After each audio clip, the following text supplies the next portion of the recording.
자, 오늘 말씀을 같이 나누겠습니다. 마태복음 14장 25절에서 33절 말씀입니다. 마태복음 14장 25절부터 33절입니다. 제가 봉독하겠습니다. 밤 사경에 예수께서 바다 위로 걸어서 제자들에게 오시니 제자들이 그가 바다 위로 걸어오심을 보고 놀라 유령이라 하여 무서워하여 소리 지르거늘 예수께서 즉시 이르시되 안심하라 나니 두려워하지 말라. 베드로가 대답하여 이르되 주여 만일 주님이시거든 나를 명하사 물 위로 오라 하소서 하니 오라 하시니 베드로가 배에서 내려 물 위로 걸어서 예수께로 가되 바람을 보고 무서워 빠져가는지라 소리질러 이르되 주여 나를 구원하소서 하니 예수께서 즉시 손을 내밀어 그를 붙잡으시며 이르시되 믿음이 작은 자여 왜 의심하였느냐 하시고 배에 함께 오르매 바람이 그치는지라 배에 있는 사람들이 예수께 절하며 이르되 진실로 하나님의 아들이로소이다 하더라. 아멘. 저는 벌써부터 이상하게 청년들에 대한 하나님의 부름이 제 안에 강했어요. 제게 주어진 사역의 여건은 청년들에게 올인하기가 쉽지 않았습니다. 그러나 하여튼 참 이상하게도 해외 코스타 집회라든지 국내 청년들 집회에 이렇게 하나님이 저를 가게 하시고 그때마다 이상하게 가슴이 뛰는 것을 경험했어요. 저는 요즘 한국 교회를 위해서 기도하면서 더 부쩍 청년 세대들을 향한 하나님의 부름이 있다는 것을 강하게 느낍니다. 물론 여기도 어른들도 많으시지만 어른들을 포기하셨다는 뜻은 아닙니다. 어른 세대는 어른 세대대로의 역할이 있고 청년들 세대가 해야 할 일이 있는 거예요. 그 말은 청년들 세대를 향한 하나님의 계획이 있다는 뜻이죠. 그래서 이 예수동행 청년 집회를 기도하게 됐고 또 감리교 신학대학교에서 이 장소를 이곳에서 열도록 허락해 주셔서 여기서 이제 첫 번째 모임을 갖게 된 겁니다. 예수동행 청년 집회가 왜 필요한가? 지금 이 시대에 한국 교회의 또 민족의 영적 각성을 위해서는 요셉처럼 다윗처럼 다니엘처럼 청년 세대 때부터 하나님과 동행하는 사람이 일어나야 하는 거예요. 그들이 청년 세대부터 주께 붙들림 받고 주님과 동행하는 거룩한 세대로 일어나야 비로소 우리나라의 진정한 의미에서 영적 각성이 일어나게 됩니다. 실제로 미국도 보면 청년 세대들 안에 하나님의 부흥이 일어나서 미국에 끊임없이 영적 각성이 계속 반복되어 일어났습니다. 한국 교회가 아직까지 한 번도 영적 대각성이라고 말할 만한 어떤 사건을 경험하지 못하고 있어요. 근데 이 일을 하나님이 청년 세대들에게서부터 일으키려고 하시는구나 그런 마음이 듭니다. 그래서 이 집회를 준비한 겁니다. 오늘 주님이 주시는 말씀이 너무 강했는데 물 위를 걷다예요. 근데 이 말씀은 제가 20년 전에 선한목자교회에 부임할 때 주님이 주셨던 말씀입니다. 그때의 선한목자교회 상황이 정말 풍랑이는 바다 위를 걸어야 되는 상황이었습니다. 그 자세한 내용은 페이스북에 컬럼으로 잠깐 올려드렸는데 그때 주님이 제가 물 위를 걸어야 한다는 말씀으로 그 교회를 부임해 갔고 또 20년 목회를 했습니다. 그리고 목회를 잘 마무리하고 은퇴를 하고 하나님은 저에게 다시 한번 물 위를 걸으라 하는 말씀을 주셨어요. 저는 이 말씀을 여러분 모두에게 특히 청년들에게 주시는 하나님의 공통된 부름이라는 것을 말씀드리기 위해서 이 말씀을 드리는 거예요. 저의 간증을 하는 게 아니고요. 하나님께서 저에게 은퇴 이후의 제 삶도 물 위를 걷는 삶이어야 한다는 것을 말씀하는 것 같았어요. 그래서 은퇴한 이후에 예수 동행 집회 투어를 전국에 있는 도시들을 다니면서 또 대만에서 미국에서 했습니다. 은퇴한 이후의 사역은 선한 목자교회를 담임할 때와 또 다른 상황이었습니다. 그건 정말 경험해 보지 않은 사람은 잘 알기가 어려운 상황이었어요. 아, 물 위를 걸으라는 게 이런 뜻이구나. 그런 느낌이 들었어요. 예수 동행 집회가 이제 투어 과정도 거치지만 정기 집회도 필요한 때가 됐다는 것을 하나님이 알게 하시고, 다음 주 목요일에는 예수 동행 정기 집회가 바로 이 자리에서 시작이 됩니다. 그때 하나님께서 제 마음에 온라인 세계 속에 교회를 세우는 일을 또 도전하셨어요. 이미 선한 목자교회에서 온라인 교회가 세워져 있는데 또 다른 예수 동행 온라인 교회, 로그인 교회를 하나님이 세우게 하셨습니다. 이것도 또 하나 풍랑 위를 걷는 것과도 같은 일입니다. 그리고 청년 예수 동행 집회를 시작하게 하신 겁니다. 지금 우리는 마치 물 위에 서 있는 것 같습니다. 전혀 그런 느낌은 안 드시죠? 네. 의자에 편안하게 앉아 계시지만 실제로 여러분은 이제 알게 돼요. 아, 이미 여러분들은 물 위로 내려선 사람들이라는 걸. 청년 예수 동행 집회를 준비하면서 태풍 속에 들어가는 느낌이 딱 들었습니다. 처음에는 전혀 그럴 거라고 생각이 안 됐어요. 정말 멋있는 일이다. 야, 하나님 또 기가 막힌 일을 우리에게 주시는구나. 철없이 그런 생각을 했었습니다. 그런데 막상 이제 예수 동행 집회가 날짜가 다가오면서 태풍 속에 들어가는 것 같은 느낌을 받았습니다. 그런 가운데 지금 우리가 동행 집회를 하고 있는 거예요. 저는 어제까지 포항에 있었습니다. 포항에서의 집회가 있어서 포항 앞바다 그 바닷가를 매일 걸었어요. 그 바다를 보면서 오늘 집회를 위한 기도도 했습니다. 근데 그 바다를 보는데 주님이 그런 마음을 주세요. 태풍이 몰려오는 상황이라도 두려워하지 말라. 태풍을 향하여 담대히 나가라는 거예요.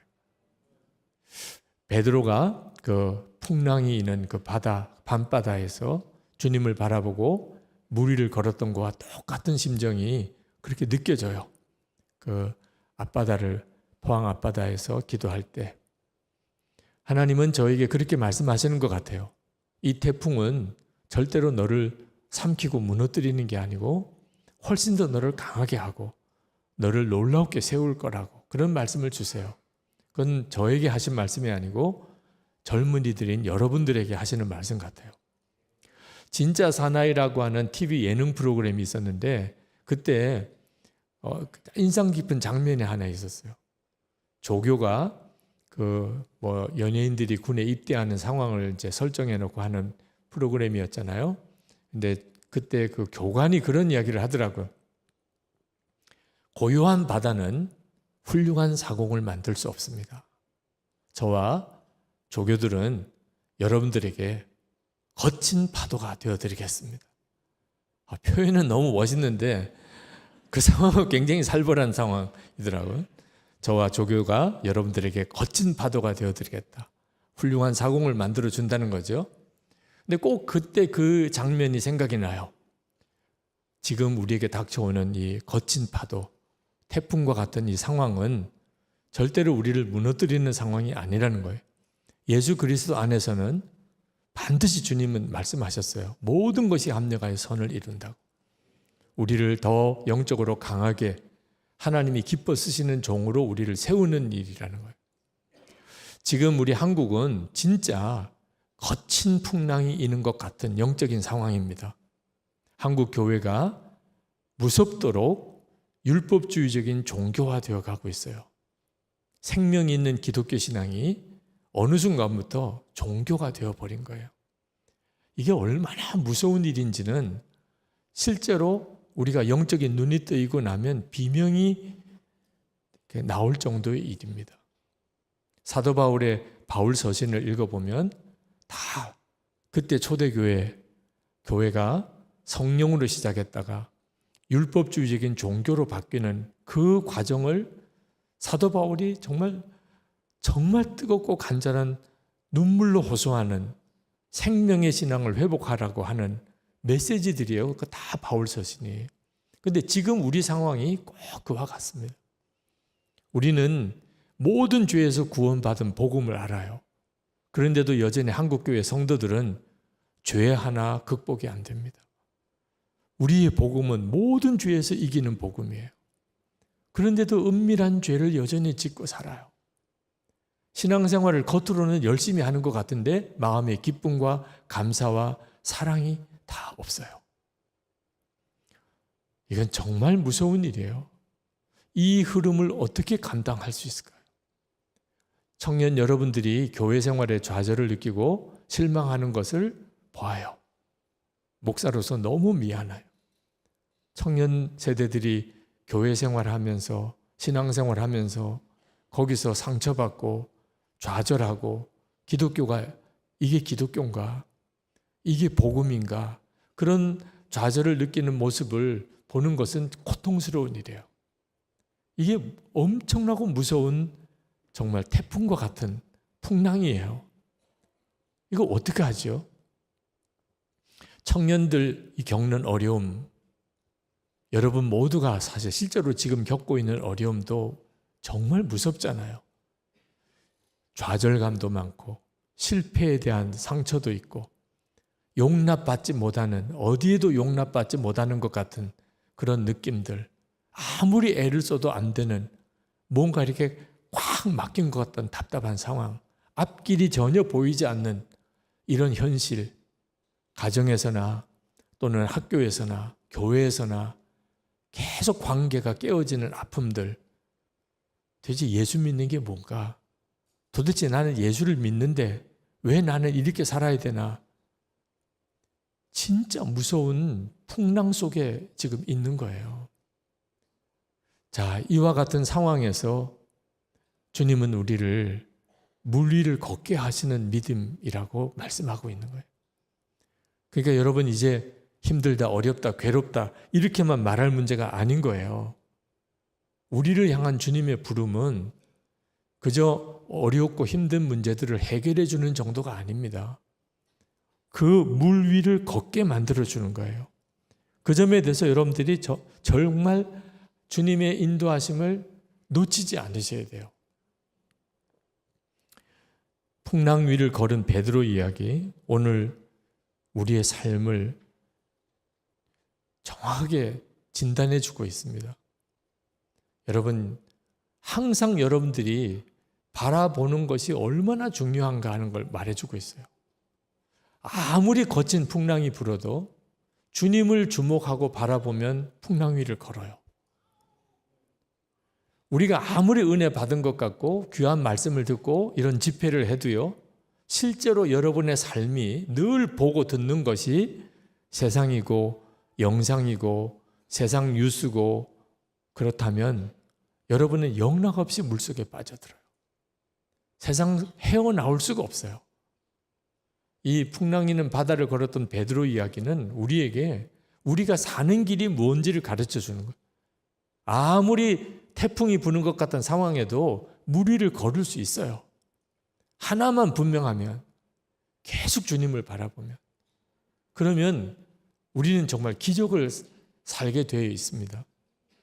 저는 베드로가 물 위를 걸었던 이 말씀을 묵상하면서 정말 놀랐어요.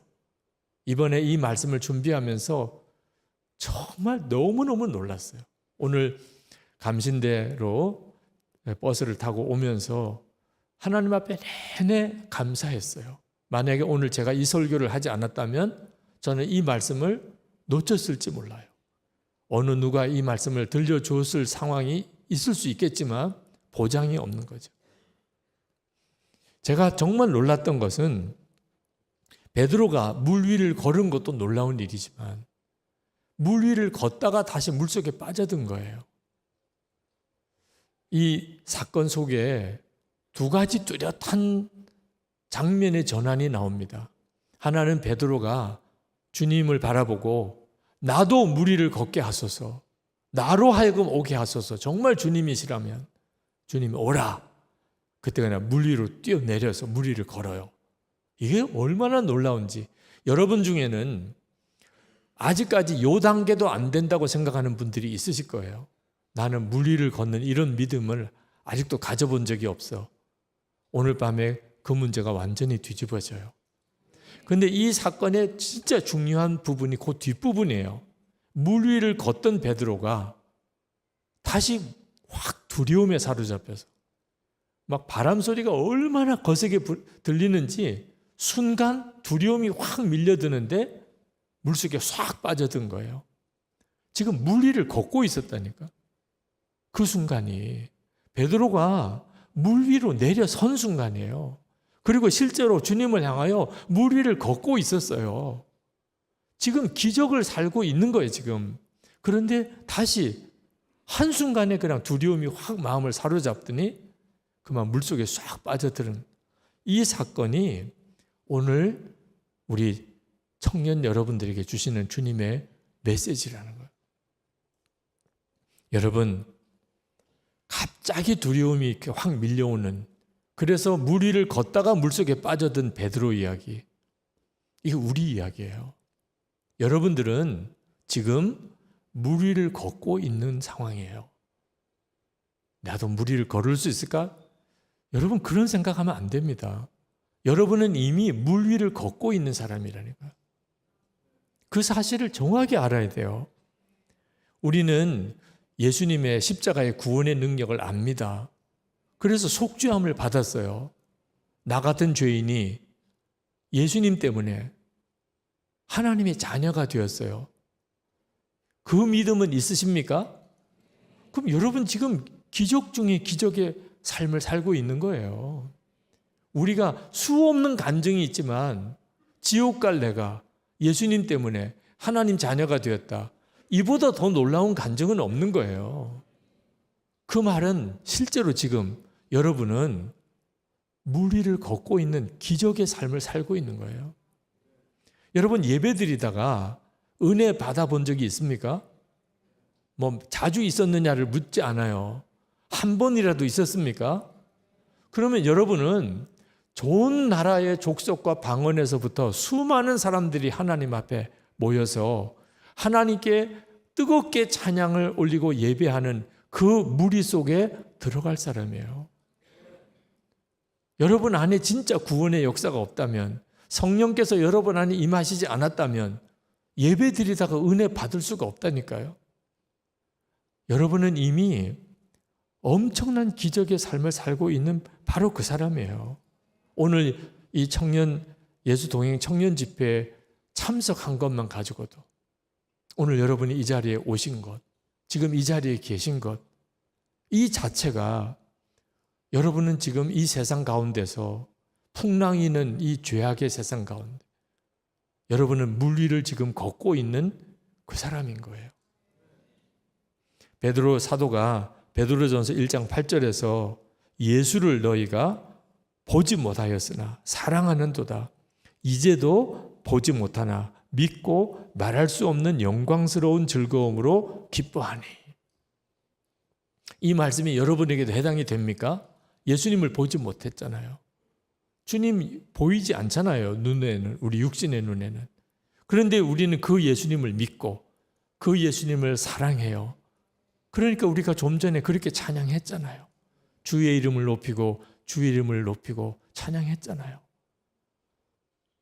이건 얼마나 놀라운 기적이에요. 누구에게나 주어진 은혜가 아니잖아요. 지금 이 시대에 살고 있는 수많은 청년들, 여러분의 친구들도 있잖아요. 여러분의 이웃에 비슷한 또래의 청년들도 있잖아요. 다 그런가요? 다 예수님을 보지 못하나 예수님을 믿고 주님을 사랑하는 그런 믿음을 가지고 있나요? 근데 여러분은 그렇잖아요. 이제 여러분이 여러분 자신의 영적인 형편을 정확히 알아야 돼요. 내가 과연 물 위를 걸을 수 있을까? 아니 지금 물 위를 걷고 있으면서 웬 그런 생각을 하느냐 하는 거예요. 여러분은 지금 놀라운 은혜의 삶 속에 있는 거예요. 지금 이 시대에 구원받은 자의 반열에 섰어요. 예수 그리스도는 이미 여러분 안에 계세요. 그러니까 오늘 여러분 이렇게 반응하고 계시잖아요. 우리의 문제는 그런 기적의 삶을 살면서도 한순간에 그만 실족하는 그런 어처구니 없는 우리 모습 때문에 내가 기적의 삶을 살고 있다는 게 실감이 안 나는 거예요. 내가 물 위를 걷고 있다는 것 자체가 믿어지지 않는 거예요. 왜? 자꾸 물속에 빠지는 일이 생기니까. 따지고 보면은 지금 나는 진짜 놀라운 삶을 살고 있어요. 예수 믿었죠. 내가 주님을 사모하지요. 주님을 사랑하지요.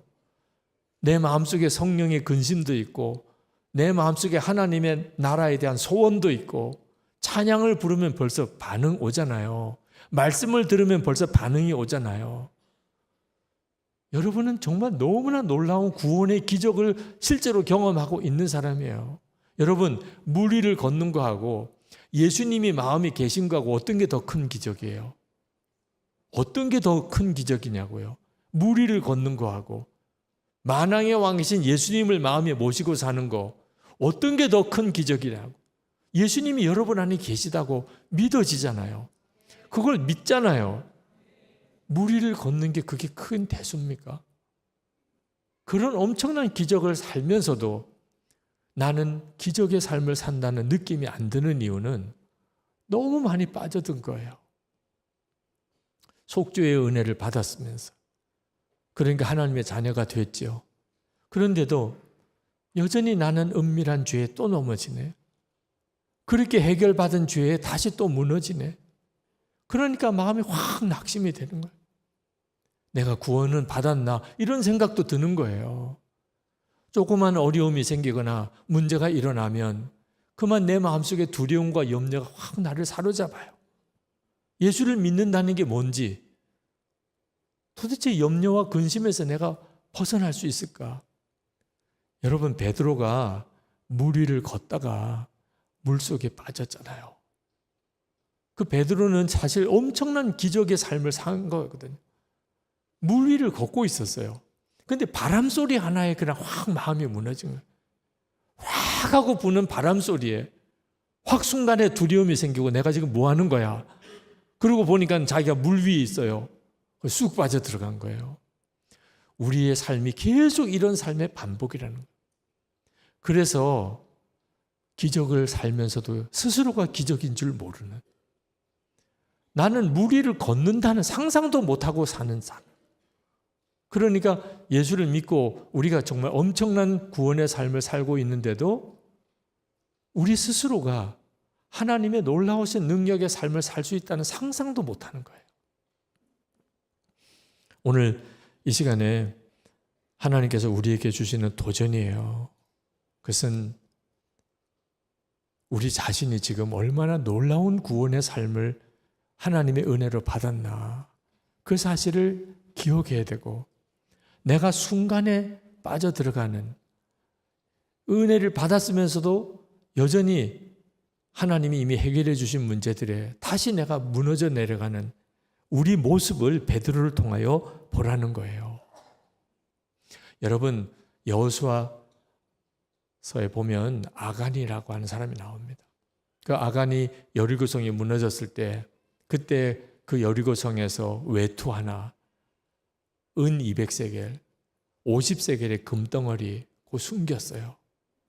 그리고 그게 발각이 되고, 그리고는 온 가족과 가축까지도 다 죽임을 당합니다. 그리고 시체까지도 다 불태워져 버려요. 하나님이 어떻게 이렇게 끔찍하게 이 아간과 그 가족을 심판하시나 무서울 정도예요. 아간이 지은 죄가 그렇게 큰 죄인가? 외투와 은 200세겔과 금덩어리 50세겔짜리 그거 훔친 거, 우리도 그런 도둑질한 죄 있을 수 있죠. 또 지은 죄만큼 벌을 줘야 되는 거잖아요. 근데 아간은 도대체 무슨 죄를 지었길래 이렇게 무서운 벌을 받는 걸까요? 제가 성경을 묵상하다가 두 번 충격을 받았어요. 하나는 그 여리고성이 무너졌을 때 아간 한 사람 외에는 아무도 손대는 사람이 없었다. 여리고성에 있는 그 많은 재물 중에 손대는 사람이 아간 한 사람 외에는 아무도 없었다. 이거 진짜 놀라운 일이에요. 손대지 말라고 그런다고. 그거 다 하나님의 것이니까 손대지 마. 그런다고 어떻게 손을 안 댈 수 있냐니까. 아니 사람들이 모인 집단인데 이스라엘 백성들이 다 수준 높은 수준은 아니잖아요. 우리가 알기에. 그런데 아간 한 사람만 그랬다. 아간 한 사람만. 우와 이거는 진짜 엄청난 일이잖아. 아간 한 사람만. 이럴 수 있을까? 그건 그 정도로 하나님의 임재에 대한 인식이 강했다는 거예요. 요단강 건넜죠. 여리고성 순간에 무너졌죠. 그걸 이스라엘 백성은 다 봤어요. 하나님은 살아계시구나. 지금 같이 계시구나. 이스라엘 백성들이 막 다 그렇게 생각하고 있었어요. 그러니까 한 사람 외에는 손대는 사람이 없은 거죠. 하나님이 손대지 말라고 그런다고 금덩어리가 은덩어리가 돌아다니는데 그 손도 안 댔으니. 근데 역으로 생각하면 그런 상황에서 아간이 나왔다는 게 또 이 기가 막힌 거예요. 그런 상황에서. 다른 사람은 한 사람도 손대는 사람이 없는데 하나님이 살아계셔. 지금 하나님이 함께 계셔. 다 그렇게 믿을 그 상황에 아간이라는 사람이 나와요. 와, 어떻게 이럴 수 있냐 말. 어떻게 아간 너는 도대체 어떻게 된 사람이길래 어떻게 그 상황에서 외투랑 은 금을 숨길 수 있냐 말이에요. 더 답답한 것은 아간이 스스로가 자백하고 회개할 기회가 있었다는 거예요. 누가 손댔는지 누군가는 죄를 지었어요. 아이성 전투에 지고 난 다음에 누군가는 죄를 지은 사람이 있어. 자, 자백하지 않으니까 할 수 없이 제비를 뽑잖아요. 제비를. 지파별로, 지파에서 어느 가문별로, 가문에서 또 누군가를 제비 뽑아갈 때에 아간이 몰랐을까요? 자기가 숨겼는데 점점 좁혀와요. 자기 쪽으로. 나만 숨겼을까? 그랬을 수도 있죠. 그런데 상황이 점점 자기에게로 초점이 맞춰오는 그 상황에서 여호수아 내가 숨겼습니다. 이럴 만도 하잖아요. 근데 마지막에 아간이 제비 딱 뽑히는 순간까지 아간은 자백을 안 했어요. 이게 얼마나 무서운 영적인 완고함이. 사람이요, 심령이 완전히 돌덩어리가 돼버린 거예요. 그럴 수 있구나. 우리가 왜 기적의 삶을 살면서도 실제로 나는 기적의 삶을 산다고 느끼지 못하는, 상상이 안 되는 은혜를 받고 그리고 누리고 내 안에 주님이 계시는 부인할 수 없는 증거를 가지고 있으면서도 주님이 나와 함께 계신 것 같지 않아. 보이지도 않고 들리지도 않는다고 생각하는 이런 일이 일어날 수 있구나. 아간을 보니까. 여러분, 나는 죽고 예수로 사는 십자가 복음을 알았어요. 예수님이 내 안에 계신 것도 분명히 알았어요. 그런데도 아무도 안 보면 죄를 지어요. 음란한 문제에 무너져요. 거짓말이 툭 튀어나와요. 이게 지금 우리가 지금 겪고 있는 현실이에요. 상상이 안 되는 은혜의 삶을 살고 있으면서도 그 말도 안 되는 것에 그냥 확 사로잡혀서 한순간에 꼬꾸라지는, 물속에 빠져들어간,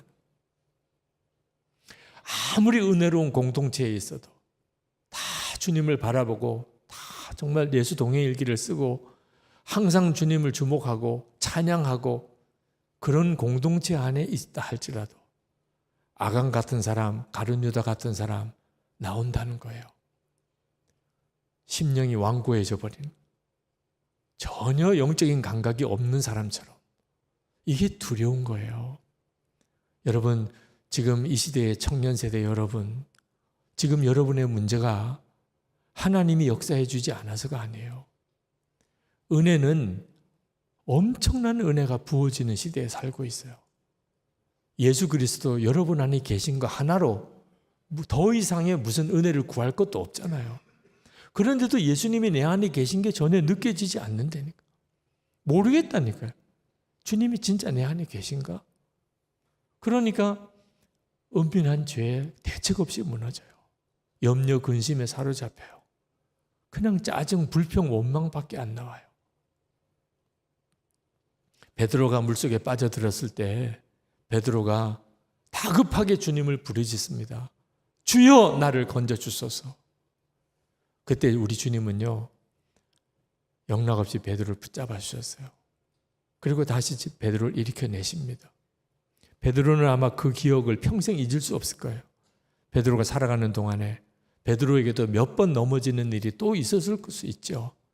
그때마다 베드로는 주님의 손을 붙잡을 수 있었는데, 오늘 이 시간 여러분, 내가 기적의 삶을 살고 있었구나. 예수 믿고 진짜 내게도 엄청난 기적이 일어나고 있구나. 그런데 내가 다시 베드로처럼 물속에 빠진 거구나. 이제 여러분이 할 일은 주여 나를 붙잡아 주소서. 그리고 다시 일어나는 건데, 문제는 이런 설교 한번 들었다고 주님의 손이 붙잡아지지 않는다는 거예요. 이게 오늘 이제 이 집회가 끝나고 여러분과 주님과 사이에서 일어날 일을 위하여 제가 꼭 드리고 싶은 거예요. 설교를 들었다고 여러분 모두가 다 베드로처럼 주님의 손에 붙잡혀서 지금 있는 수렁에서, 지금 있는 절망에서, 지금 겪고 있는 풍랑에서 여러분이 쑥 일어나는, 풍랑 바다 위를 걷는 이런 역사가 일어나는 거 아니라는 거예요. 그럼 어떻게 해야 되죠? 여러분의 마음에 대답이 있어야 돼요. 왜 주님은 나를 붙잡아 주시려고 하는데 나는 주님의 손이 잡히지 않을까? 여러분이 진짜 이제부터 주님의 손을 붙잡고 여러분의 남은 인생을 살고 싶습니까? 이 대답이 필요해요. 주님, 저는 이제 주님의 손을 붙잡고 제 남은 인생 살고 싶습니다. 그러면 다 주님의 손에 붙잡힌 바 돼요. 그런데 안타까운 것은 주님의 손을 붙잡고 살기가 부담스러운 사람이 있다는 거예요. 솔직히 말해서 내가 예수님의 손 붙잡고 이제 주님의 손만 붙잡고 그렇게 내 이제 남은 생애를 살리라. 나 조금 있다가, 이런 분이 있다니까. 조금 있다가 내가 이제 나이가 이제 20대인데 벌써부터 이런 사람이 있다니까. 유 목사님의 65이 됐다니까 이제 뭐 더 볼 것도 없이 뭐 목사님이야 주님 손 붙잡고 남은 생에 살겠지만 목사님 저는 이제 20살이에요. 이런 사람도 있다니까. 우리 주님이 우리를 붙잡아 주지 않으시는 게 아니고 우리가 주님을 붙잡으려고 안 하는 거예요. 나는 죽고 예수로 산다. 그럼 겁부터 나요. 나는 죽고 예수로 산다. 그래서 그것 때문에 엄청 부담스러워하는 분들도 있어요. 꼭 예수를 그렇게 믿어야 되냐 이런 분들도 있어요. 24시간 예수님과 동행하시라. 매일 일기를 쓰시면서 그것을 서로 나누고 살아보시라. 그러면 화부터 내는 사람이 있다니까. 난 저런 사람하고는, 저런 목사하고는 교제하기 싫어. 이런 분들도 있다니까. 여러분 대답하실 수 있어야 돼요. 하나님, 제 마음은 확정되고 확정되었습니다. 주님, 제가 주님 손 붙잡고 가는 게 복이죠. 저는 그걸 정말 원합니다. 제가 진정으로 원합니다. 주님, 제가 주님의 손을 붙들고 이제 24시간 주님과 동행하는 그 삶을 제가 살기 원합니다. 여러분이 진정으로 정말 그걸 원한다면, 결론을 내렸어요. 주님이 좋으신 줄 진짜 믿어요. 그러면 반드시 주님은 약속을 이루세요. 요한복음 14장 18절에 내가 너희를 고아와 같이 버려두지 아니하고 너에게로 오리라. 주님은 분명히 약속하셨어요. 우리를 절대로 혼자 내버려 두지 않으신다. 수렁에 빠지고 넘어지고 꼬꾸라진 상태로 그냥 주님은 그냥 보기만 하시는 분이 아니라는 거예요. 베드로가 물에 빠졌을 때 즉시 붙잡아 일으키신 것처럼 우리도 그렇게 하신다는 거예요. 오늘 밤에 하신다는 거예요. 근데 문제는 예수님이 진짜 여러분의 인생의 답입니까? 여러분은 정말 그걸 원하십니까? 많은 분들이 예수님이 얼마나 좋은지를 몰라요. 그래서 주님과 24시간 동행하라 그러면 부담만 가져요. 모르니까 그런 거예요. 주님이 얼마나 좋은지를 모르니까. 여러분, 맹인에게 빨간 색깔을 어떻게 설명을 해줘요? 설명할 방법이 없잖아요. 많은 성도들과 청년들이 예수님만 붙들고 살겠다. 그걸 불행한 삶으로 여겨요. 재미가 하나도 없는 삶으로 여겨요. 혹시 순교하라고 그러는 거 아니야? 또 이렇게 생각하는 분도 있어요. 신학교 가라는 거 아니야? 또 이렇게 생각하는 분도 있어요. 인도로 가라는 거 아니야? 또 이렇게 생각하는 분들도 있어요. 별별 하여튼 온갖 나쁜 상상은 다 해요. 주님께 순종한다. 주님만 붙잡고 간다. 나는 죽고 예수로 산다. 그러면 제일 불쌍하고 비참하게 살 것 같은 그런 생각을 하는 사람들이 있다니까. 실제로는 예수님을 믿는 거 아니에요. 주님이 얼마나 좋으신지 모르는 거예요. 그러니까 여러분, 성경의 진리를 결론 삼을 필요가 있어요. 경험을 다 해보고 주님께 순종할 수 없어요. 아니, 주님께 순종해 보고 난 다음에 경험하는 건데 그걸 어떻게 경험해보고 순종을 하나요? 하나님의 말씀을 보고 결론 내리는 거예요.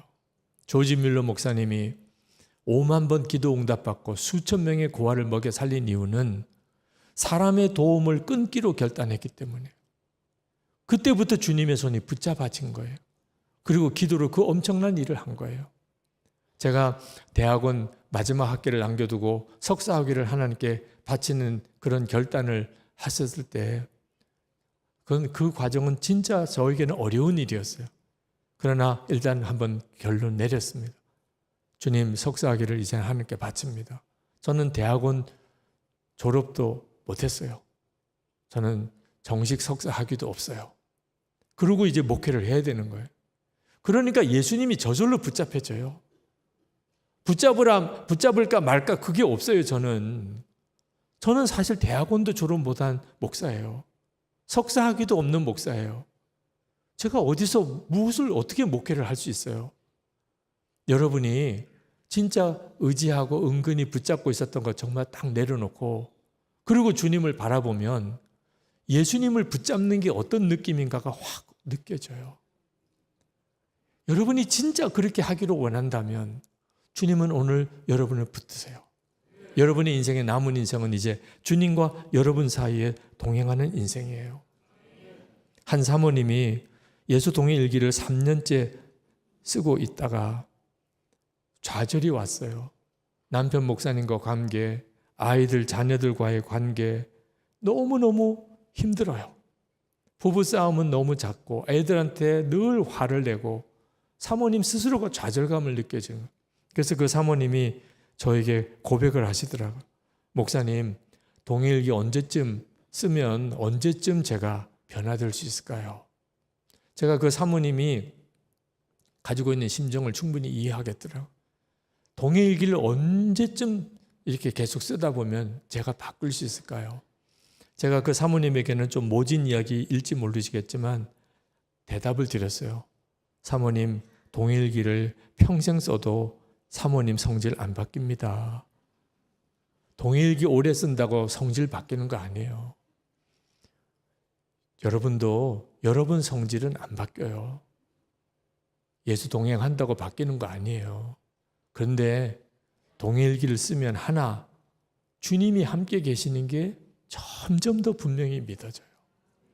그래서 내 성질대로 못 사는 거예요. 성질은 보통 성질이 아니에요.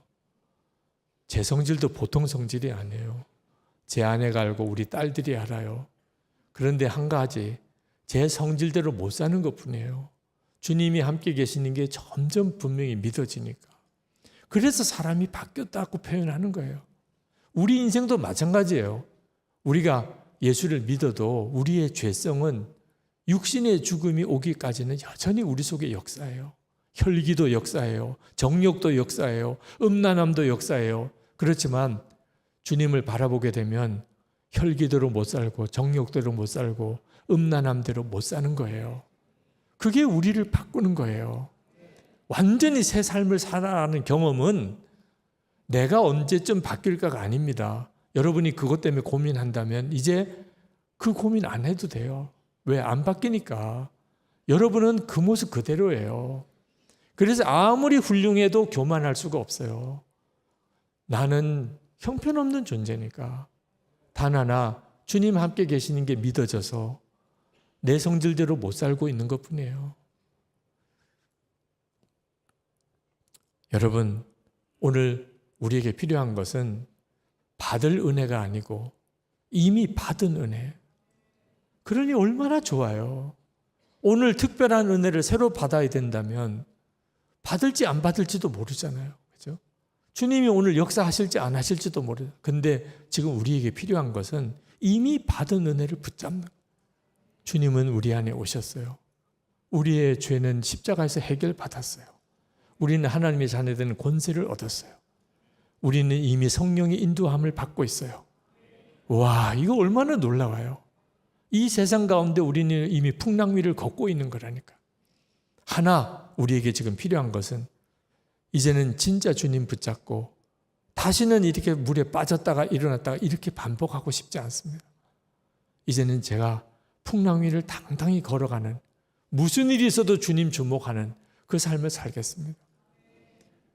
한 번은 장례식이 일어났는데, 장례식 설교를 준비하는데 설교 제목이 소망 중에 즐거워하라예요. 말씀은 은혜가 되는 말씀이지만 유족들에게는 어떻게 이 말씀으로 설교할 수 있을까? 지금 사랑하는 가족이 죽어서 너무너무 슬퍼하는데 설교자가 소망 중에 즐거워하세요. 이건 얼마나 정말 두려운 일이에요. 어떻게 도대체 이 설교를 할 수 있을까? 그렇게 고민할 때 주님이 대답을 주셨어요. 내가 있잖아. 제가 그 말씀을 준비하다가 울었어요. 그렇구나. 사랑하는 가족은 먼저 하나님께 갔지만, 그래서 사별의 슬픔이 있지만 주님은 여전히 같이 계시잖아. 그게 분명하다면 소망 중에 즐거워할 수 있는 거구나. 여러분, 우리가 겪고 있는 풍랑 중에 제일 무서운 풍랑이 죽음의 풍랑이에요. 그 죽음의 풍랑조차도 주님을 바라보면 소망 중에 즐거워할 수 있다니까. 그렇다면 우리 인생에 부딪히는 어떤 풍랑이 우리를 무너뜨릴 수 있겠냐는 거예요. 오늘 우리 예수 동행 집회, 마지막 집회, 첫 번째 집회인데 마지막 시간에 우리 주님을 붙들고 내가 빠져있는 수렁에서 일어나는 시간이 되기를 원합니다. 절망해서, 또 염려해서, 좌절해서, 내 마음속에 있는 분노의 풍랑에서 여러분 일어나야 합니다. 난 안 되나 봐. 일어나야 돼요. 얼마든지 주님이 건져내실 수 있어요. 주님, 제게도 살아계신 증거를 보여주세요. 지금 증거가 여러분 자신이라니까요. 주님 눈이 뜨이기를 원합니다. 주님을 보지 못하지만 주님을 사랑하고 살고 싶습니다. 우리 이 시간에 같이 기도하는 시간을 좀 갖겠습니다. 여러분, 첫 번째 기도 제목, 주님, 제가 이미 물 위를 걷고 있는 기적의 삶을 살고 있음을 제가 이제는 분명히 믿겠습니다. 주님, 이것이 기적이 아니면 뭐가 기적입니까? 지금 이 시대에 예수를 믿게 된 것, 주님을 사랑하게 된 것, 주님의 인도를 따라 이렇게 오게 된 것, 주님, 저는 기적의 삶을 살고 있습니다. 그러나 어처구니 없이 제가 한순간에 무너지는 그런 연약한 자이기도 합니다. 주님, 오늘 일으켜 주세요. 저를 물속에서 건져주세요. 다시는 물속에 빠지는 일을 반복하지 않고 주님 주목하고 제가 당당히 나아가기를 원합니다. 청년 시대의 부흥이 저를 통해 일어나기 원합니다. 제 안에 분명히 일어나기 원합니다. 우리 다 같이 주여 한번 부르짖고 기도합시다.